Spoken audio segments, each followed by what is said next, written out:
recently I took off the original 2-barrel intake to replace the lifters on this stock 289.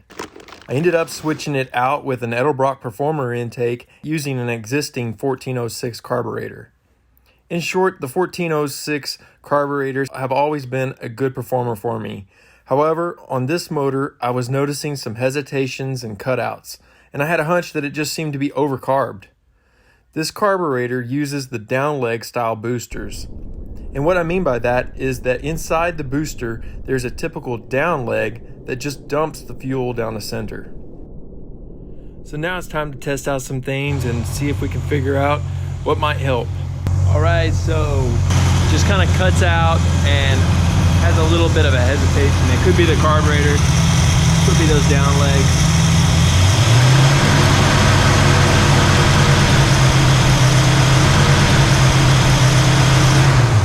And it could be very well too much fuel pressure, so let's check it out. All right, so I've got the fuel pressure tester on, and we have about 2, 4, just right at 5 PSI, which is really right where this thing needs to be. When I rev, maybe we go up to 6. That's about max. 6 is about max we go, so we're good on fuel pressure. I don't think that's the issue. I think there's an issue with this thing. I want to show you.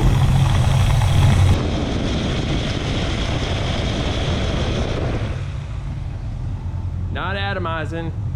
So we're going to be switching this thing over to the AVS2. I've got it, and I thought might as well put it on this thing because I really want this thing to be as reliable as I can be and make it a daily. So I'm gonna go ahead and switch it over. This carburetor is the down legs are just, it's just dumping fuel in there. It may need to be rebuilt, so don't know, but either way, this old 1406 600 CFM Edelbrock Performer is coming off. We're gonna see what the AVS2 can do for us. Let's go.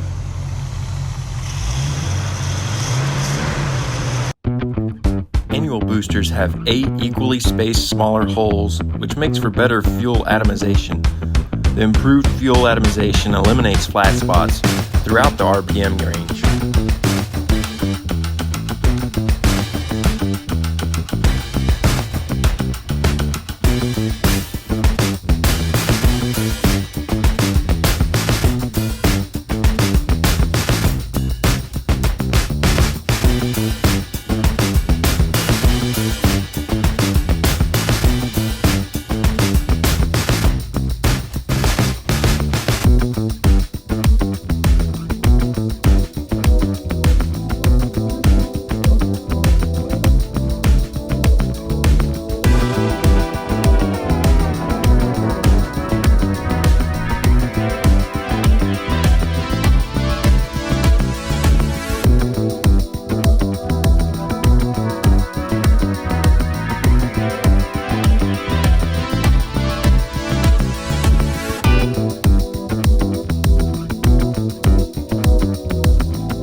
We have the AVS2 carburetor, new carburetor on there, and the battery's dead. So gotta wait, gotta let it charge up a little bit. Somebody that I know left the choke wire plugged to the battery the entire time during this whole cold weather season. So I'm gonna talk to that person, and oh, there they are. Let me go get them. Let's give it a try. What? Seriously, straight out of the box. This is how it's running. What? That's crazy. I can already tell a big difference.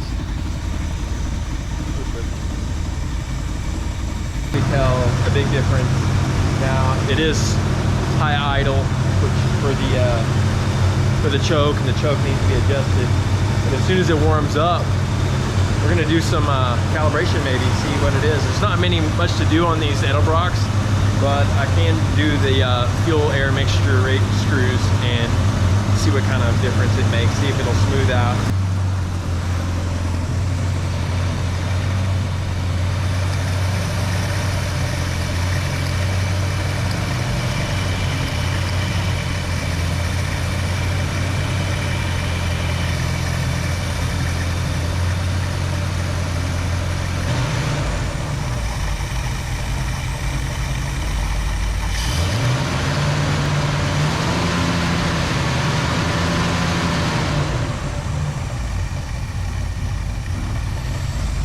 All right, guys, she is hooked up, back together, and I have to say the difference is pretty extreme. Responsive and acceleration is big.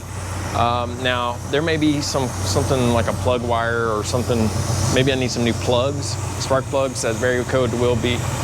I don't know if these are the original. Surely they're not the original plugs, but yeah, the acceleration is considerably different.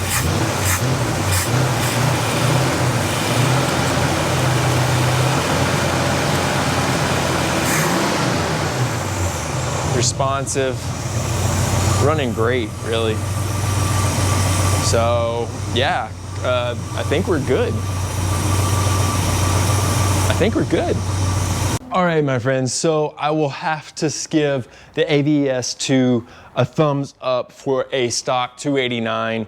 The 500 CFM seems to be just about right. This thing's not starving for fuel. It atomizes very well. The throttle response is legit, and all in all, I think it's going to be a great combo for this whole setup for the stock 289. So if you're interested in what carburetor would work well on your stock 289, and you're not looking for something original, I would go for this AVS2.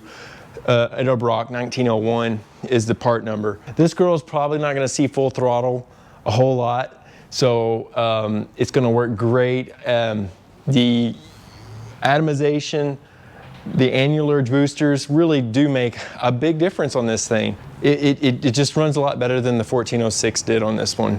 Now, whether that carburetor had issues or not, that's still to be determined. But guys, I hope you just keep watching, keep pressing play on that build list, and we'll see you on the next one.